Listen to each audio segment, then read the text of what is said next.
एकदा नाही आम्ही तीनदा त्यांच्याकडे गेलो.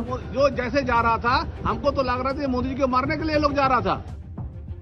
सध्या संसदेचं अर्थसंकल्पीय अधिवेशन चालू आहे. या अधिवेशनामध्ये विरोधकांनी चांगलाच आक्रमक पवित्रा धारण केलाय. मोदी सरकारला चांगलंच घेरलंय.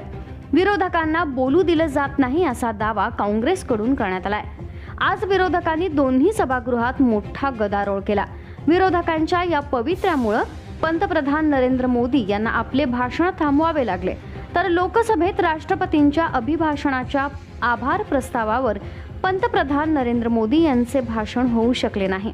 त्यानंतर राज्यसभेत मात्र त्यांनी भाषण सुरू केले. परंतु भाषण सुरू होतानाच काँग्रेसचे खासदार आक्रमक झाले. मोदी भाषणाला उभे राहताच काँग्रेसच्या सर्व खासदारांनी जोरदार घोषणाबाजी चालू केली.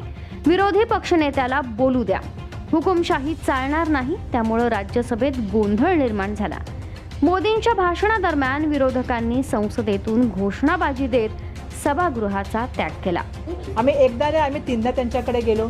आम्ही त्यांना काय विनंती केली खरं सांगते मी तुम्हाला. आम्ही त्यांना म्हणणं आमचं असं मांडलं की ज्या तऱ्हेने आम्ही बघितलं निशिकांत दुबे ज्या वेळेला उभे राहतात संसदेमध्ये त्यांना पूर्ण वेळ बोलण्याची संधी मिळते. पण ज्या वेळेला लोकसभेचे विरोधी पक्ष नेता आदरणीय राहुल गांधीजी उभे राहतात आणि ते देशाच्या सुरक्षेबाबतीमध्ये बोलतात, चायनाची होत असलेली घुसखोरीबाबत बोलतात, त्यावेळी त्यांचा माईक सातत्याने जो आहे तो बंद करण्याचं काम होतं. त्यांच्या भाषणाला सातत्याने कोणी ना कोणी उभं राहून त्या ठिकाणी डिस्टर्ब करण्याचा प्रयत्न करतो.